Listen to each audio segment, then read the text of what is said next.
सुप्रभात बच्चों, आपने छठी कक्षा में आर्य समाज का पहला और दूसरा नियम पढ़ा। आज हम आर्य समाज का तीसरा, चौथा, पांचवा और छठा नियम पढ़ेंगे। हाँ जी बच्चों, कोई भी धर्म है उसके बेस में कुछ पुस्तकें होती हैं जिन्हें हम पवित्र पुस्तक कहते हैं।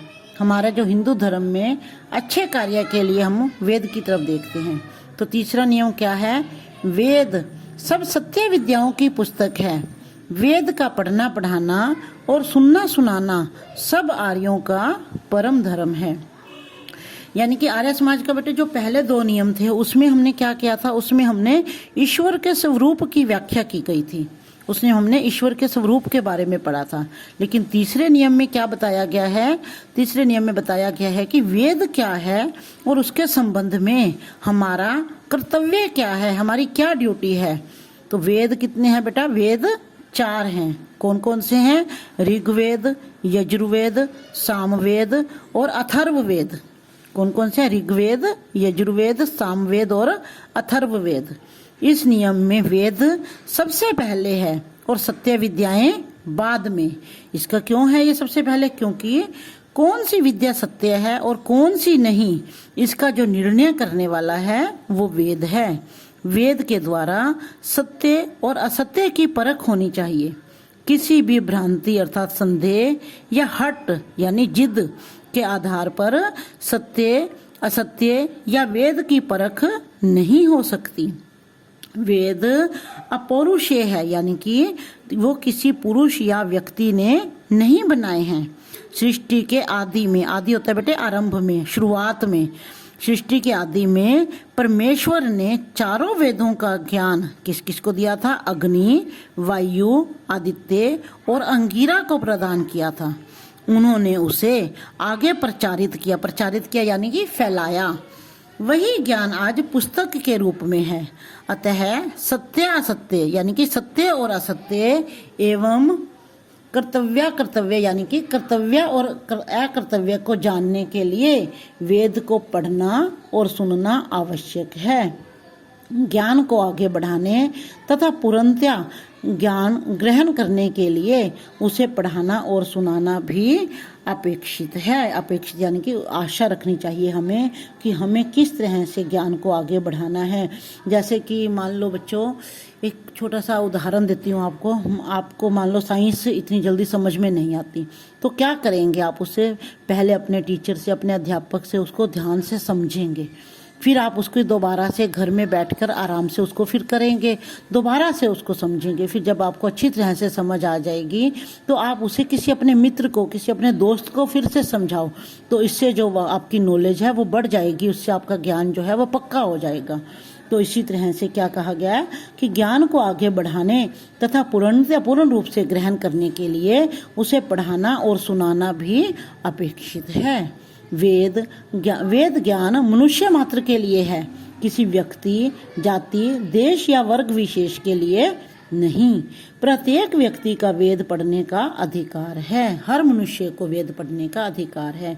यद्यपि 6 शास्त्र, उपनिषद, पुराण, स्मृतियाँ, रामायण, महाभारत और गीता आदि प्रामाणिक ग्रंथ माने जाते हैं, पर ये वेद के अनुकूल होने से प्रमाण है।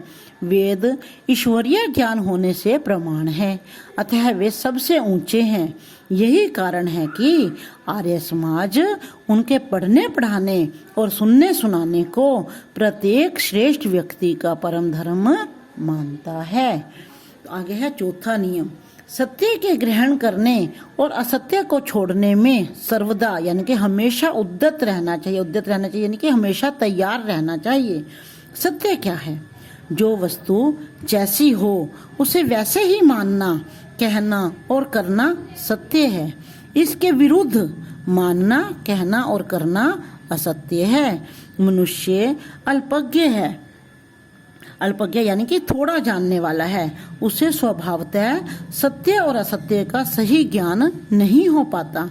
अपने अध्ययन, प्रयोग और अनुभव के आधार पर वह सत्य और असत्य का निर्णय करता है। जितने उसका अध्ययन होगा, प्रयोग होगा या जिसका उतना अनुभव होगा, उसी के आधार पर वो सत्य और असत्य का निर्णय करेगा।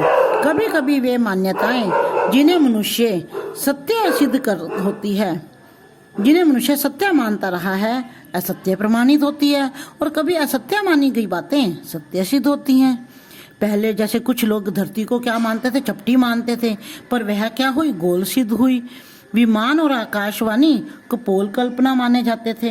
कपोल कल्पना यानी कि मन से गढ़ी हुई बात मानी जाती थी, जिसकी वास्तविकता से कोई संबंध नहीं था, वे सत्य सिद्ध हुए हैं। समझदार व्यक्ति का कर्तव्य है कि वह असत्य सिद्ध होने वाली बातों, मान्यताओं को छोड़ता जाए तथा स्वाध्याय यानी कि विषय का अध्ययन और खोज आदि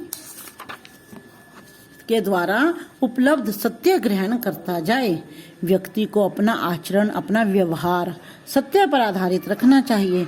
सत्य की खोज तथा उसके आचरण में हमेशा लगे रहना चाहिए और असत्य को तुरंत उसी समय छोड़ देना चाहिए। अब आके 5वां नियम देखिए बेटा।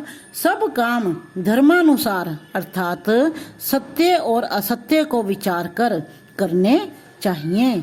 यानी कि हमें सब काम सत्य और असत्य को विचार कर, सोच कर और धर्म के अनुसार करने चाहिए। इस नियम का संबंध जो है हमारे प्रतिदिन के जीवन से है। हम प्रातः उठने से लेकर रात को सोने तक कुछ न कुछ करते रहते हैं। रात को स्वप्न में भी हमारा मन कुछ न कुछ करता रहता है।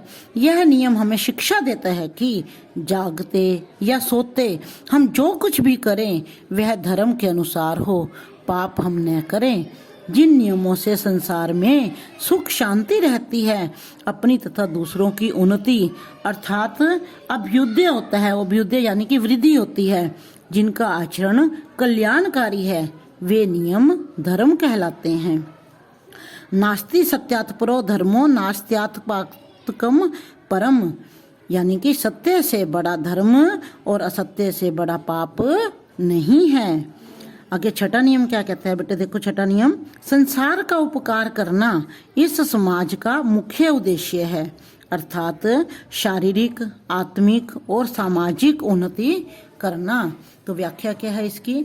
आर्य समाज का उद्देश्य केवल आर्यों, हिंदुओं या भारतवासियों का ही उपकार करना नहीं है, बल्कि वह सारे संसार की जातियों, सभी मतों और संप्रदायों के लोगों की भलाई करना चाहता है। यह भलाई 3 प्रकार की है। कैसी है 3 प्रकार की। पहला है लोगों के शरीर की उन्नति, और दूसरा आत्मा की उन्नति तथा सामाजिक उन्नति। आर्य समाज चाहता है कि शरीर की उन्नति और लंबी आयु के लिए ब्रह्मचर्य का पालन किया जाए।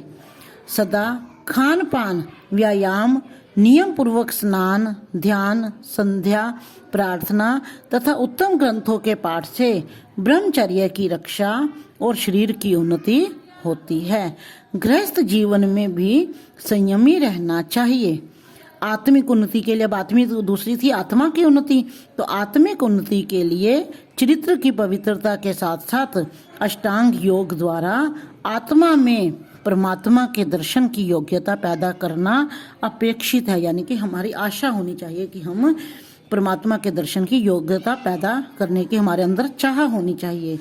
तथा सामाजिक उन्नति के लिए, अब तीसरी थी सामाजिक उन्नति। सामाजिक उन्नति के लिए सामाजिक कर्तव्यों का पालन अपेक्षित है। यानी कि हमारी चाह होनी चाहिए, हमारी आशा होनी चाहिए कि सामाजिक उन्नति कैसे हो।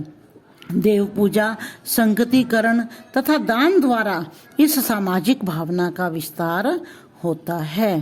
तो बच्चों, आपने ये पाठ दोबारा से अच्छी तरह से पढ़ना है और आर्य समाज के नियम याद करने हैं।